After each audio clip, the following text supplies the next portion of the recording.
رات کے تقریباً 11 بجے کا وقت ہوگا جب وہ اس گاؤں کے سنسان بس سٹاپ پر اترا۔ بھری بس میں سے یہاں اترنے والا وہ اکلوتا مسافر تھا۔ گاڑی اسے اتار کر آگے بڑھ گئی تو اس نے ارد گرد نظر دوڑائی۔ جہاں تک نظر کام کر رہی تھی وہاں صرف کھیت اور اکا دکا درخت ہی نظر آ رہے تھے۔ اگرچہ گرمیوں کا موسم تھا مگر پھر بھی وہ دور دور تک کسی ذی روح کا وجود نظر نہیں آ رہا تھا۔ حالانکہ عام طور پر سردیوں کی نسبت گرمیوں کی راتوں میں لوگ آتے جاتے رہتے ہیں، مگر یہاں ایسا لگ رہا تھا جیسے انسان رہتے ہی نہیں ہیں۔ اسے بتایا گیا تھا کہ رات 9 بجے تک اسے یہاں تانگا مل سکتا ہے، اس لیے وہ 9 بجنے سے پہلے پہنچنے کی کوشش کرے۔ بصورت دیگر اسے 7 کلومیٹر کا سفر پیدل ہی طے کرنا ہوگا۔ موبائل ابھی ایجاد نہیں ہوا تھا ورنہ وہ کال کر کے اپنے کسی کزن کو ہی بلا لیتا۔ اس نے جیب سے سگریٹ نکال کر سلگائی اور ایک لمبا کش کھینچ کر چل پڑا۔ سامان کے نام پہ اس کے پاس صرف ایک چھوٹا بیگ تھا جس میں ایک عدد مٹھائی کے ڈبے سمیت اس کے 3-4 سوٹ تھے۔ چند چھوٹی موٹی دوسری چیزیں تھیں جو اس کے گھر والوں نے اس کی پھپھو کے لیے دی تھیں۔ یہ 15-20 سال پہلے ایک بار یہاں آیا تھا۔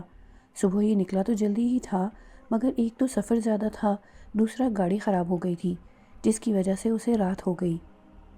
شہر سے یہاں تک بس 2 ہی گاڑیاں آتی تھیں جن میں سے ایک تو پہلے ہی چلی گئی تھی اور دوسری شام 6 بجے نکلتی تھی۔ اسے شام والی گاڑی ملی تھی جو راستے میں خراب ہو گئی۔ میکینک شہر سے لانا پڑا جس کی وجہ سے بہت وقت ضائع ہوا اور کوئی ایسا ذریعہ نہیں تھا جس پر بیٹھ کر وہ یہاں تک پہنچ سکتا، اس لیے سوائے انتظار کے اور کوئی چارہ نہیں تھا۔ بیگ کندھے پر لٹکائے سگریٹ کے کش لگاتا وہ سست روی سے چل رہا تھا۔ وہ جانتا تھا 3 کلومیٹر کا سفر اسے پیدل ہی طے کرنا ہوگا کیونکہ جس طرح کا یہ علاقہ تھا شاید ہی اسے اس وقت یہاں کوئی سواری ملتی جو اسے اس کی منزل تک پہنچا دیتی۔ 2 کلومیٹر چلنے کے بعد چھوٹا سا ایک گاؤں آیا تھا مگر یہ اس کی منزل نہیں تھی۔ اسے ابھی 5 کلومیٹر اور چلنا تھا اور یہ سوچ کر ہی اس کی جان نکلی جا رہی تھی کہ ابھی 5 کلومیٹر اور چلنا ہے اور وہ بھی پیدل۔ گاؤں میں پھرنے والے آوارہ کتوں سے بچنے کے لیے اس نے گاؤں کے اندر سے گزرنے کی بجائے باہر والے راستے کو ترجیح دی۔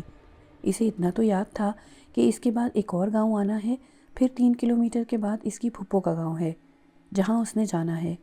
پھپھو، آپ نے بھی رہنے کے لیے دنیا کے آخری سرے کو ہی چنا ہے۔ چلتے چلتے وہ بڑبڑایا۔ ٹانگوں میں ہلکی سی تھکاوٹ محسوس ہوئی تھی۔ نہیں جمال، ہمت نہیں ہارنی، ابھی بہت سفر باقی ہے، اس نے خود سے کہا اور جیسے تیسے چلتا رہا۔ دور سے نظر آنے والی روشنیوں سے اندازہ ہو رہا تھا کہ راستے میں پڑنے والا دوسرا گاؤں آنے ہی والا ہے۔ ان روشنیوں پر نظر جمائے خود کو حوصلہ دیتے وہ چلتا رہا۔ کچھ دیر چلنے کے بعد اس کی ٹانگیں جواب دے گئیں تو وہ ایک جگہ بیٹھ گیا۔ بس سٹاپ سے لے کر اب تک کچھ پل کے لیے وہ صرف 2 جگہ رکا تھا۔ گاؤں کی روشنیاں اب بھی بہت دور لگ رہی تھیں۔ وہ سانس لینے کو بیٹھ تو گیا تھا مگر اب اس کا دل نہیں کر رہا تھا کہ وہ یہاں سے اٹھے۔ دل چاہ رہا تھا کہ یہیں زمین پر بیگ کا سرہانہ بنا کر سو جائے مگر وہ ایسا صرف سوچ سکتا تھا، کر نہیں سکتا تھا۔ کافی دیر وہ وہیں بیٹھا سگریٹ پھونکتا رہا اور پھر ہمت کر کے اٹھ کھڑا ہوا۔ اسے بہرحال چلنا ہی تھا، تبھی سفر کٹ سکتا تھا۔ ابھی وہ چند قدم ہی چلا تھا کہ اپنی دائیں طرف اسے کسی چیز کے بھاگنے کی آواز آئی۔ وہ ٹھٹک کر رکا اور آنکھیں پھاڑ کر اس کی طرف دیکھنے لگا۔ دل کی دھڑکن خود بخود بڑھ گئی تھی۔ اندھیری رات تھی اس لیے چند قدم آگے اسے کچھ نظر نہیں آ رہا تھا۔ کوئی گیدڑ یا کتا ہوگا، اس نے خود کو تسلی دی اور ایک بار پھر چل پڑا۔ دھڑکن ابھی بھی معمول پر نہیں آئی تھی۔ انسان کو مصیبت میں ہمیشہ اللہ ہی یاد آتا ہے اور انسان ایسا خود غرض ہے کہ اللہ کو صرف مصیبت میں ہی یاد کرتا ہے۔ جمال کو بھی جو کچھ یاد تھا سب پڑھ لیا اور اب اللہ کے پاک ناموں کا ورد کرتے چلنے لگا۔ اللہ کے نام سے دل کو کافی حد تک ڈھارس ہو گئی تھی۔ دوسرا گاؤں قریب آ گیا تھا۔ جمال کو اس گاؤں کے اندر سے ہی گزر کر جانا تھا کیونکہ اس کے چاروں طرف کھیت تھے۔ راستہ صرف گاؤں کے اندر سے ہی گزرتا تھا۔ گاؤں میں داخل ہونے سے پہلے جمال نے کتوں سے بچنے کے لیے ایک لکڑی اٹھا لی تھی۔ اللہ کے مختلف مقدس ناموں کا ورد کرتا وہ گاؤں میں داخل ہو گیا۔ کہیں کہیں کسی گھر کے باہر کوئی زرد سا بلب روشن تھا جو اپنی استطاعت کے مطابق اندھیرے سے لڑنے کی کوشش کر رہا تھا۔ جمال کو کسی کسی گھر کے باہر لوگ بھی سوتے ہوئے نظر آئے۔ گاؤں دیہات میں گرمیوں میں عموماً لوگ بازار میں سوتے ہیں۔ وہ 2 گلیاں گزر کر اب قدرے ایک کھلے بازار میں آ گیا تھا۔ ایک طرف 2-3 کتے لیٹے ہوئے تھے۔ انسانی قدموں کی آہٹ پا کر ان میں سے ایک نے سر اٹھا کر جمال کی طرف دیکھا۔ کتے کو اپنی طرف متوجہ پا کر جمال چوکنا ہو گیا، کہیں ایسا نہ ہو کہ کتا لکڑی دیکھ کر اس پر حملہ کر دے، اس لیے ہاتھ میں پکڑی لکڑی کو اس نے چھپا لیا تھا۔ کتا چند پل جمال کی طرف دیکھتا رہا، مگر دوسری طرف سے کوئی رد عمل نہ پا کر اس نے دوبارہ سر زمین پر رکھ دیا۔ جمال کتے پر نظر جمائے آگے بڑھتا رہا۔ کچھ دور جا کر اسے تسلی ہو گئی کہ وہ اب ریڈ زون سے نکل آیا ہے۔ اس کی منزل ابھی بھی تقریباً 2-2.5 کلومیٹر دور تھی۔ وہ جیسے ہی گاؤں سے نکلا، اسے اپنے پیچھے کتے کی غرغراہٹ سنائی دی۔ جمال نے بجلی کی تیزی سے پلٹ کر دیکھا۔ اس سے کچھ فاصلے پر سفید رنگ کا ایک بڑا کتا کھڑا جمال کی طرف دیکھ کر بھونک رہا تھا۔ جمال وہیں ساکت ہو گیا۔ اس نے کتے کو پیار سے پچکارنے کی کوشش کی، کیونکہ وہ جانتا تھا کہ وہ کتے سے تیز نہیں بھاگ سکتا، اس لیے اسے پیار سے آرام کرنے کی کوشش کر رہا تھا۔ جمال کتے کو پچکارتے ہوئے الٹے قدموں آہستہ آہستہ پیچھے ہٹنے لگا۔ اس کا ارادہ تھا کہ کتے سے ایک مناسب فاصلے پر پہنچ کر وہ دوڑ لگا دے گا، مگر جمال پیچھے ہٹنے لگا تو کتا کچھ اور آگے آ گیا۔ اس کے بھونکنے میں بھی تیزی آ گئی۔ اس نئی افتاد پہ پریشان جمال نے ادھر ادھر دیکھا تو اسے اپنے بائیں طرف ایک مکان کا بوسیدہ سا دروازہ نظر آیا۔ وہ آہستہ آہستہ اس مکان کی طرف بڑھنے لگا۔ کتا بھی اس کے پیچھے ہی آ رہا تھا۔ اس کے بھونکنے میں کمی آنے کی بجائے مزید شدت آ گئی تھی۔ جمال کو اور کچھ نہ سوجا تو اس نے اپنے قدم روک دیے اور کتے کے قریب آنے کا انتظار کرنے لگا۔ کتا اس سے کچھ فاصلے تک آیا اور پھر وہیں کھڑا بھونکتا رہا۔ جمال نے کتے پہ لعنت بھیجی اور خود کو پرسکون کرنے کے لیے سگریٹ سلگا لی۔ جمال کے سگریٹ سلگاتے ہی کتا یکدم خاموش ہو گیا اور عجیب سی نظروں سے جمال کی طرف دیکھنے لگا۔ پھر وہ آہستہ سے مڑا اور ایک طرف چلا گیا۔ جمال وہیں بیٹھ کر سگریٹ پینے لگا۔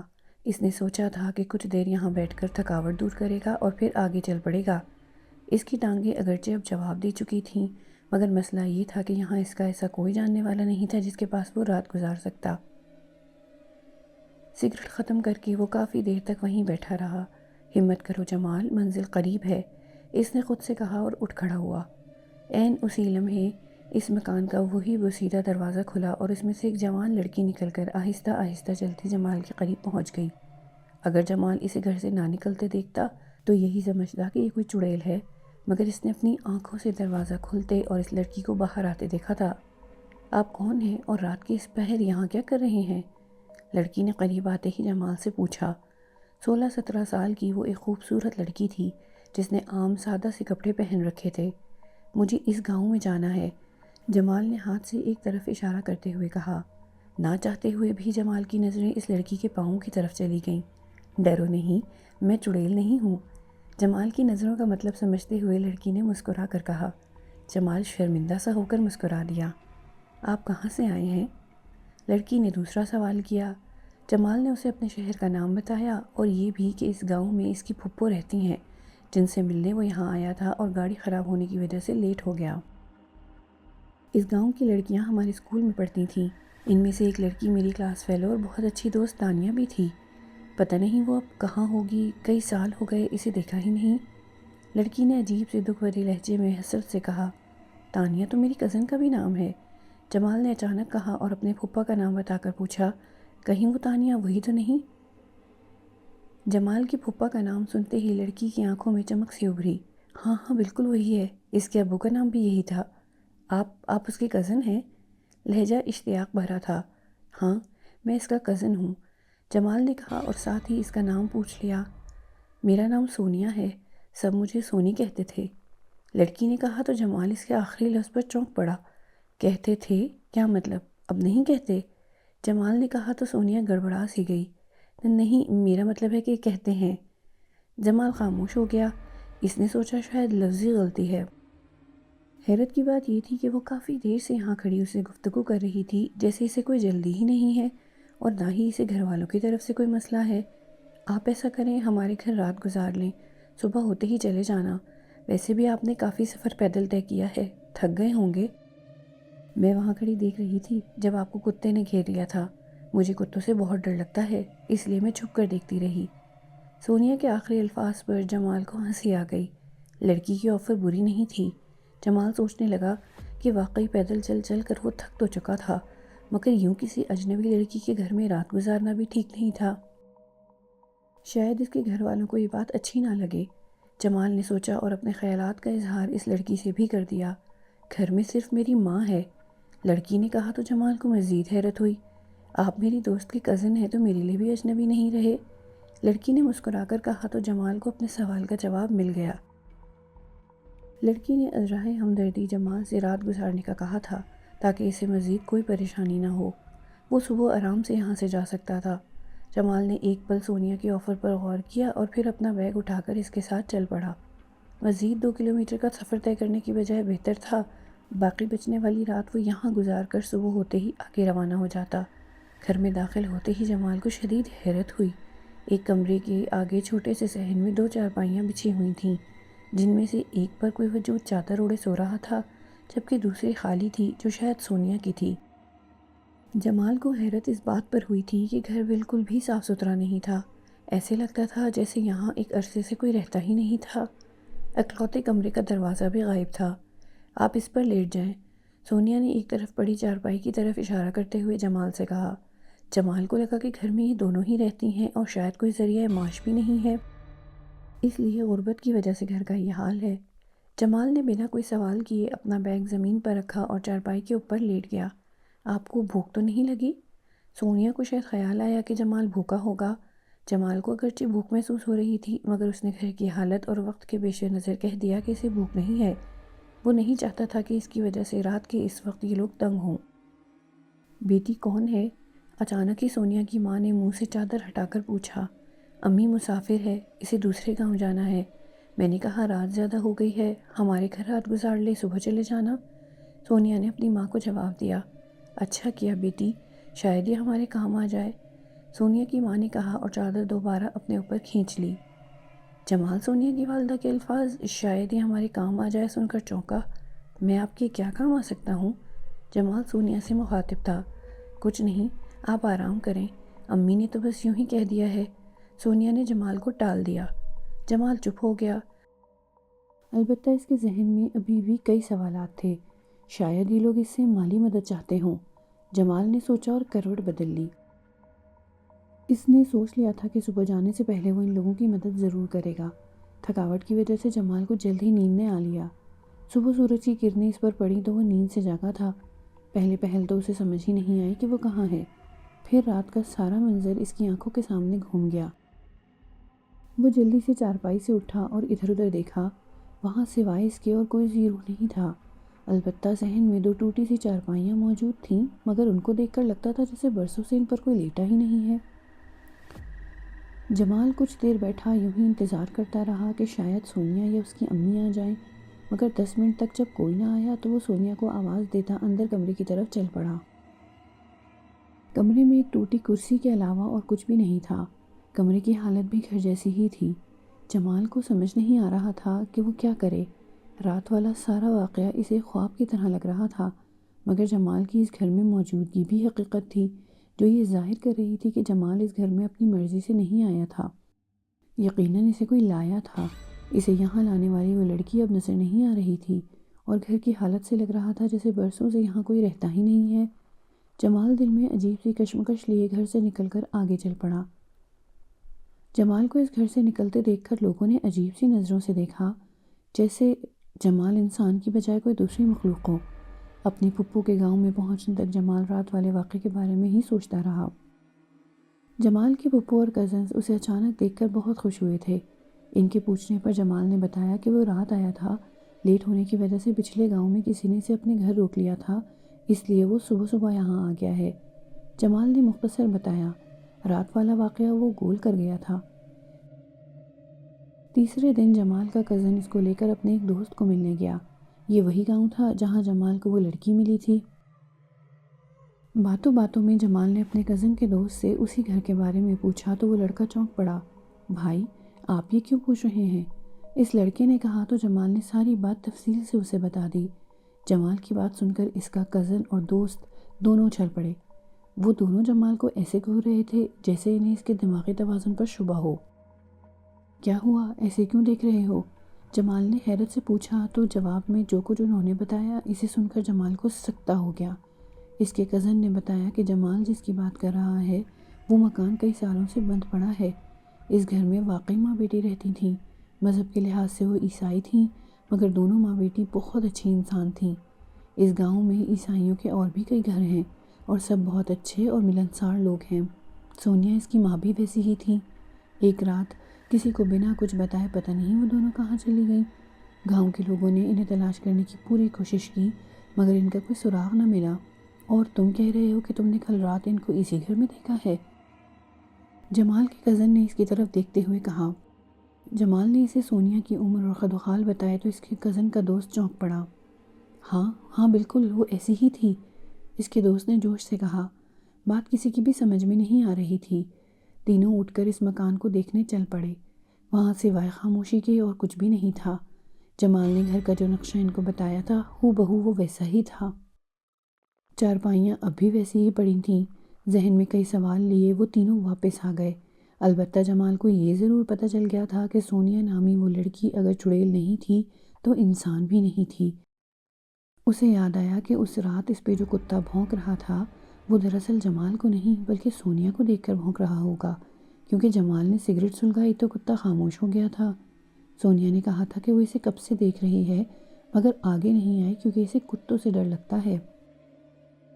جانوروں میں یہ خاصیت ہے کہ وہ کئی ایسی نادیدہ چیزیں بھی دیکھ لیتے ہیں جو انسانوں کو نظر نہیں آتی۔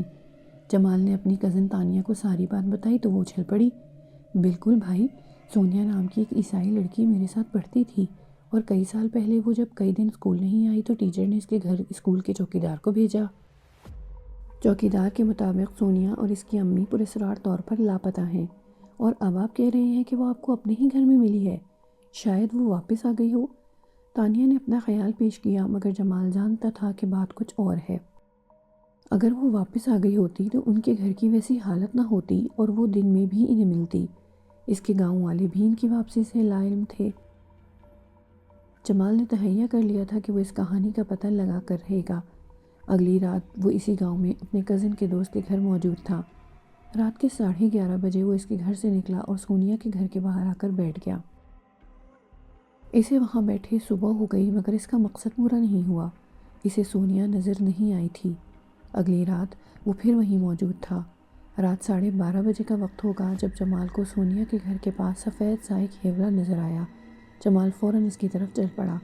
اس ہیولے کے قریب پہنچنے سے پہلے ہی جمال سونیا کو پہچان چکا تھا۔ سونیا سپاٹ چہرہ لیے جمال کو قریب آتے دیکھتی رہی۔ کون ہو آپ؟ جمال نے اس کے قریب پہنچتے ہی کہا۔ میرے پیچھے آ جاؤ، سونیا نے کہا اور واپس گھر کی طرف چل پڑی۔ جمال نے ایک پل سوچا اور پھر اس کے پیچھے چل پڑا۔ جمال سونیا کے پیچھے گھر میں داخل ہوا تو چونک پڑا۔ بالکل اسی رات کی طرح آج بھی چارپائی پر ایک وجود چادر اڑے سو رہا تھا۔ قدموں کی چاپ سن کر اس نے چادر چہرے سے ہٹائی اور پوچھا کہ کون ہے؟ امی، جمال ہے۔ سونیا کا جواب سن کر اس نے پھر چادر اپنے اوپر کھینچ لی۔ سونیا نے اسے اشارہ کیا اور کمرے کے اندر چلی گئی۔ جمال بھی حیران سے اس کے پیچھے کمرے میں داخل ہو گیا۔ سونیا کمرے کے وسط میں کھڑی زمین کو گھور رہی تھی۔ ہم کئی سال سے یہاں ہیں۔ سونیا نے فرش کی طرف انگلی سے اشارہ کیا۔ جمال کی سمجھ میں کچھ نہ آیا تھا۔ اس نے چونک کر سونیا کو دیکھا۔ سونیا بدستور زمین کو گھور رہی تھی۔ کچھ دیر بعد اس نے سر اٹھا کر جمال کو دیکھا اور بتانا شروع کیا۔ کچھ سال پہلے ایک رات ہم ماں بیٹی گھر میں سو رہی تھیں کہ اچانک 3 نقاب پوش لڑکے دیوار پھلانگ کر اندر آئے اور ہم دونوں ماں بیٹی کو جاگنے سے پہلے ہی قابو کر کے رسیوں سے جکڑ دیا۔ وہ تینوں لڑکے اسی گاؤں کے رہنے والے تھے۔ وہ چوری کی نیت سے نہیں آئے تھے۔ ویسے بھی ہمارے گھر میں سوائے میرے اور کوئی قیمتی چیز نہیں تھی اور وہ میرے لیے ہی آئے تھے۔ نہ جانے کب سے وہ مجھ پر اپنی رال ٹپکائے بیٹھے تھے۔ انہوں نے باری باری اپنی ہوس مٹائی اور اس دوران ان میں سے ایک کے چہرے سے نقاب ہٹ گیا۔ میں نے اسے فوراً پہچان لیا تھا کہ وہ گاؤں کے کس گھر سے ہیں۔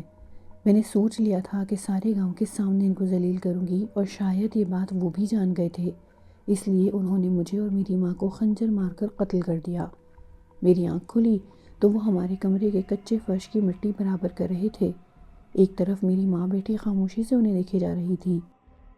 میں نے اپنی ماں کو آواز دی اور بھاگ کر ان کے قریب پہنچی۔ حیرت کی بات یہ تھی کہ میری آواز ان تینوں میں سے کسی کو بھی سنائی نہیں دی تھی۔ وہ باہر جانے لگے تو میں نے ان کا راستہ روکنا چاہا مگر وہ ایسے گزر گئے جیسے ان کے سامنے میں تھی ہی نہیں۔ میرا وجود فقط دھواں نما تھا۔ اس کے بعد سے آج تک میں نے کئی لوگوں کو مخاطب کیا مگر نہ کسی کو میں نظر آتی تھی اور نہ ہی ان کو میری آواز سنائی دیتی۔ اس رات آپ نے مجھے دیکھا تو مجھے بہت خوشی ہوئی۔ آپ پہلے انسان تھے جس کو میں نظر آ رہی تھی۔ تب میں نے سوچ لیا تھا کہ آپ کو اپنی ساری کہانی سناؤں گی، اور اگر آپ ہمارے لیے کچھ کر سکے تو یہ آپ کا ہم پر احسان ہوگا۔ وہ لوگ آج بھی اسی گاؤں میں رہتے ہیں، میں روز ان کو دیکھتی ہوں مگر کچھ کر نہیں سکتی۔ مجھ سے کیا چاہتی ہو؟ جمال نے پوچھا۔ آپ ہمیں انصاف دلا دیں، پولیس کے پاس جائیں اور ان کو یہ ساری کہانی سنا کر ان لوگوں کو پکڑوا دیں۔ میں خود پولیس میں ہوں، جمال نے گویا انکشاف کیا۔ سونیا نے بے یقینی سے جمال کو دیکھا، جیسے اسے اس کی بات کا یقین نہ آیا ہو۔ واقعی؟ سونیا کے لہجے میں حیرت اور خوشی تھی۔ ہاں، میں پولیس میں اچھے عہدے پر ہوں، مگر یہ پھر بھی ممکن نہیں ہے، کیونکہ عدالت ثبوت مانگتی ہے، اور ہمارے پاس ایسا کوئی ثبوت نہیں جس سے ہم ثابت کر سکیں کہ وہ تینوں قاتل ہیں۔ اور اگر میں آپ کی سنائی ہوئی ساری کہانی سنا بھی دوں تب بھی کوئی میری بات کا یقین نہیں کرے گا، الٹا میرا مذاق بنایا جائے گا۔ جمال کی باتیں سن کر سونیا کے چہرے پر مایوسی پھیل گئی۔ البتہ میں ایک وعدہ ضرور کرتا ہوں کہ آپ کو انصاف ضرور ملے گا، جمال نے سونیا کی طرف دیکھتے ہوئے عزم سے کہا اور جانے کے لیے اٹھ کھڑا ہوا۔ اگلے دن جمال وہاں سے واپس چلا گیا۔ ٹھیک 15 دن بعد ایک ایک کر کے وہ تینوں لڑکے غائب ہو گئے۔ ان کو بہت تلاش کیا گیا مگر وہ نہ ملے۔ ایک صبح سونیا کے گھر کے باہر سے تینوں کی جلی ہوئی لاشیں مل گئیں۔ پتہ نہیں کیسے یہ بات سارے گاؤں میں پھیل گئی تھی کہ ان سے انتقام لیا گیا ہے۔ سونیا اور اس کی ماں کی روح نے انہیں مارا ہے، جس کے ساتھ زیادتی کر کے ان لوگوں نے اسے مار کر ان کے گھر میں ہی دبا دیا تھا۔ گاؤں کے لوگوں نے اس بات کی تصدیق کے لیے سونیا کے گھر میں بنے کمرے کی کھدائی کی تو انہیں وہاں سے 2 ڈھانچے ملے تھے جن کو عیسائیوں کے قبرستان میں دفنا دیا گیا۔ جمال کئی ماہ بعد دوبارہ اپنی پھپھو سے ملنے آیا تھا۔ سونیا کے گھر کے سامنے سے گزرتے ہوئے بے ساختہ اس کی نظر اس کے گھر کی طرف اٹھ گئی تھی، مگر وہاں کچھ نہیں تھا، اور جمال یہ بات جانتا تھا کہ سونیا اب اسے کبھی نظر نہیں آئے گی، کیونکہ اس کی روح انصاف کے لیے بھٹکتی پھر رہی تھی اور اسے انصاف مل گیا تھا۔